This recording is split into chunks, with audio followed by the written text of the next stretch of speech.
Hi guys, today share ko sa inyo my perfume favorites of 2024. Bago tayo mag-umpisa, yung nasa face ko na foundation is itong Tom Ford Architecture Soft Matte na blurring foundation, and yung nasa lips ko is itong Sunny's na face na lip deep and nougat. So unahin ko na muna tong Zara Blanca Porte. Eto guys, and also yung Narciso Rodriguez na Pure Musk. Hindi ko mahanap yung bottle ko. Hindi ko alam kung saan ko siya nasiksek, pero yung etong unang dalawang perfumes, gustong gusto ko sila nitong 2024. Well, si Narciso Rodriguez na Pure Musk, all-time favorite ko naman yon. Siguro hindi talaga siya mawawala sa collection ko. It's a clean musk na madali siyang gamitin. Pwede mong ihalo sa kahit anong perfumes. And eto namang Blanc Apporte. This is parang perfume enhancer. You could use this alone. Malinis din siya na floral. Parang nakaka-uplift siya. Hindi siya yung citrusy na klase ng perfume na nakaka-uplift. Pero it's really clean. Malamig pa nga tong bottle ko kasi kakakuha ko lang sa kanya. Nasa wine fridge ko siya. Yung fridge ko na lagayan ko ng perfumes, nandun siya. Kasi nandun siya sa taas ng bahay. Mainit kasi sa second floor. So, yung mga perfumes ko na nandun, as much as possible, nasa wine fridge. Dito sa baba, hindi masyadong mainit. So, hindi naman naka-air condition tong room ko everyday. I love wearing this alone. Etong Blanc Apporte from Zara. Hindi ko na siya nakikita sa store. Sumilip ako sa Zara na store. Etong January lang. And hindi ko na siya nakikita. And yung Narciso Rodriguez na Pure Musk, gustong-gusto ko din siyang gamitin alone, but yung combination nitong dalawa, yun yung nagustuhan ko sa kanila. Mas parang lumakas siya, mas parang tumagal yung scent, and ang ganda ng, ulitin ko, ang ganda ng combination nilang dalawa. Tom Ford na Velvet Orchid. I love this one. Ginamit ko to, I think, February last year. And nakalabas na naman siya. Naka-ready na naman siya na magamit ngayong January. Because maganda siya sa medyo malamig na weather. Yan, sabihin na natin malakas na aircon. This is very elegant. Floral na perfume, but you have to test it first before you buy. Because baka hindi ninyo magustuhan yung pagka-floral niya. Ako gusto ko yung floral sweetness niya. And yung elegance niya guys, and ang lakas niya. So since nag-umpisa tayo sa mga light na perfumes, ituloy na natin yung mga lighter perfumes na nagamit ko nitong 2024 or yung mga perfume favorites ko ng 2024 na light yung mga scents. So dito naman tayo sa Elizabeth Arden na White Tea na Eau Fraiche. It's very clean na floral na may pagka-slight citrusy, aquatic, easy reach, sobrang linis niya, madaling gamitin. And syempre, hindi mawawala itong bago kong fine pero luma siyang perfume pero bumalik siya ulit sa market or available na siya ulit dito sa Pilipinas, and this is the Origins Ginger Essence, gingery, citrusy, candied ginger almost, yung pagka-sweet niya. Very relaxing, comforting, easy reach, madaling gamitin dito sa weather natin. And then, eto namang chorus na White Tea na Eau de Toilette. Sana maglabas sila ng perfume na version nito because mahina siya pero madali siyang gamitin. Pag naaamoy ko siya, ang naiisip ko, naka-t-shirt na puti. Ganun lang siya kalinis. Mahangin, maaraw, malamig yung weather. Ganun siya kalinis. I don't think makakomplementan kayo dito sa may white tea. Pero kung gusto ninyo yung meron kayong whiffs na parang ang linis ng dating ninyo, yan, madali din siyang gamitin. And eto namang Latin Lover na Eau de Parfum. Ay, pagka-sweet siya ng konti. This is floral, very dainty. Ang light lang niya. Pero nakomplementan ako dito nung nagamit ko siya. Pero sobrang parang floral lang siya na light. So kung natatakot kayong gumamit ng mga floral na perfumes, medyo mahirap pag-usapan yung mga floral na perfumes kasi almost parang most of the perfumes naman may floral na notes yan. So hindi mo pwedeng sabihin ayoko ng floral na perfume. Pwede siguro ayoko ng floral na perfume, parang ganon. Eto floral talaga siya na perfume, but kung natatakot kayo ng sobrang malakas na floral na perfume, try this. Etong Latin Lover na Eau de Parfum because ang light niya lang niya. Ang ganda niya. Ngayon inaamoy ko siya. Gusto ko siya ulit ipaligo sa katawan. Maganda to pag summertime. Malinis na klase ng floral na perfume. And ngayong naamoy ko siya ulit, naiisip ko nasa beach. I don't know why.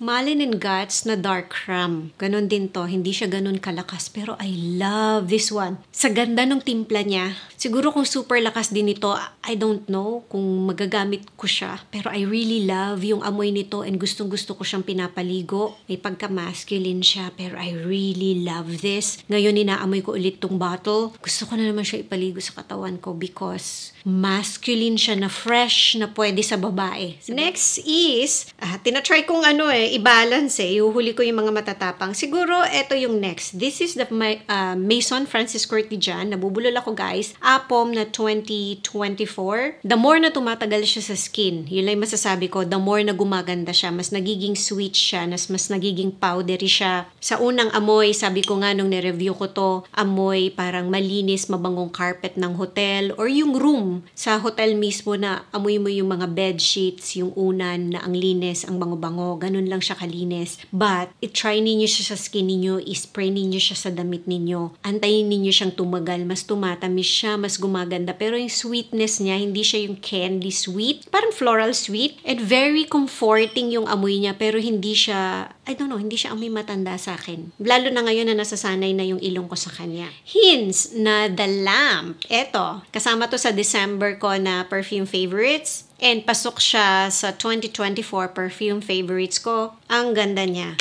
Amoy lipsticky na may pagka-powdery. Girl boss. Pero hindi siya yung girl boss na sobrang parang nakakatakot lapitan. No, parang well put together. Ganun siya. Na klase ng babae. And next is itong dalawang diptyque. This is Oyedo. Eto matagal ko na siyang nabili. Tapos kailan ko lang nagamit. Pero syempre naamoy ko naman siya sa store. Amoy Royal True Orange na nalagyan ng 7-Up or parang Sprite. Mas maganda to sa lalaki, I think. Pero gusto ko siya. Nagustuhan ko siya. Siguro mas magandang ginamit ko siya ng medyo mas malamig na weather. Kasi I don't remember kung kailan ko siya nagamit. Mainit-init yata yung time na yon. And parang mas hinog na hinog yung orange nung ginamit ko siya. Ngayon napipicture ko, na-imagine ko, siguro kung ginamit ko to ng medyo mas malamig na weather. Hindi siya magiging ganun katamis masyado and mas magiging parang maaamoy mo yung merong parang amoy dahon din to. Tama ba? Pero ang juicy niya guys ang juicy ng amoy nitong Oyedo, orange, parang halo ng orange and lemon and parang amoy may pagkadahon din nung citrus na plant. Kaso lang, ayun nga na-mention ko nung nireview ko to,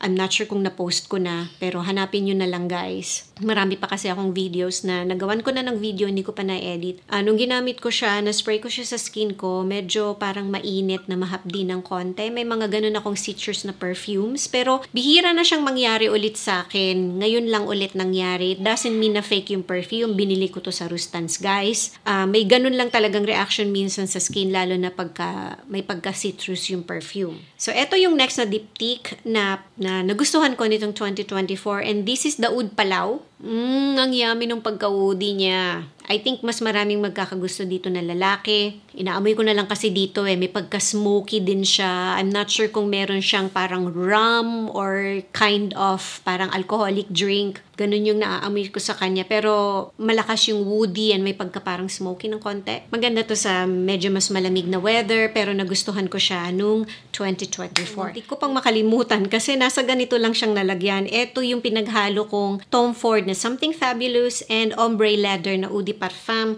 I don't know, siguro kaya gustong-gusto ko siya kasi bumili ako ng perfume sa YSL and parang nahinaan ako sa kanya.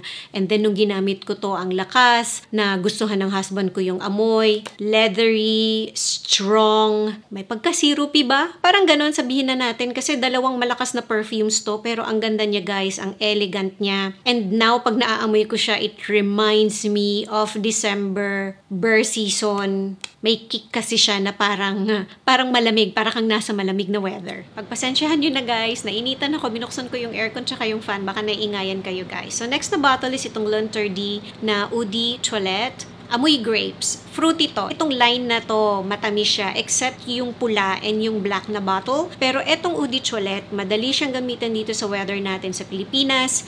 Fruity, amoy grapes, ulitin ko. Pero this one, medyo parang watered down siya ng konti. Hindi siya ganun katamis. So, sakto siya kahit na humid, kahit na mainit. Kaya, nahila ko siya nitong 2024 and pumasok siya sa perfume favorites ko ng 2024. Last bottle na nagustuhan nagustuhan ko nitong 2024 is itong Maison Francis Kurkdjian na Aqua Vitae Cologne Forte. I love the freshness. Ang dali niyang gamitin, guys. Gaya ng sinabi ko nga, kung gusto ninyo ng mga perfumes from Maison Francis Kurkdjian na madaling gamitin, madaling hilain, isa to doon. Etong Aqua Vitae Cologne Forte. Fresh, citrusy, clean, nakaka-happy. Hindi nyo ba napapansin? Habang inaamoy ko siya, nahahappy ako sa kanya kasi uplifting siya. So, ayan na guys. Ito yung mga perfume favorites ko nitong buong 2024. And dahil umabot kayo dito sa dulo ng video, mamimigay ako ng isang perfume. Itong Perseus by Maison Alhambra. Isa lang yung mananalo guys. Mag-comment kayo below kung ano yung halos maubos na ninyong pabango nitong 2024. As in, sobrang yun lang lagi halos yung nahihila ninyo and nagagamit ninyo. Sa dulo ng comment ninyo, ilagay ninyo yung Instagram account ninyo kasi sa Instagram account ko, i-announce yung isang mananalo. Pero dito, sa description box below, sa baba nitong video, ilalagay ko yung date kung kailan ko i-announce yung isang mananalo. This is for Philippine address only. Yung mga nanonood sa akin na nasa ibang bansa, pwede namang sumali. Just make sure lang na meron kayong mapoprovide na Philippine address. Just in case na manalo kayo, maganda dong pangregalo sa mga loved ones and pwede rin sa sarili ninyo. Just make sure lang na merong magtatabi nitong perfume pag umuwi kayo. Alam niyo yun guys? So, ayan na. Ito yung pabango. This is the Perseus by Maison Alhambra. I hope lahat tayo maging maganda, maging magaan, maging masaya ang ating 2025. Thank you for watching and see you again on my next video. Bye!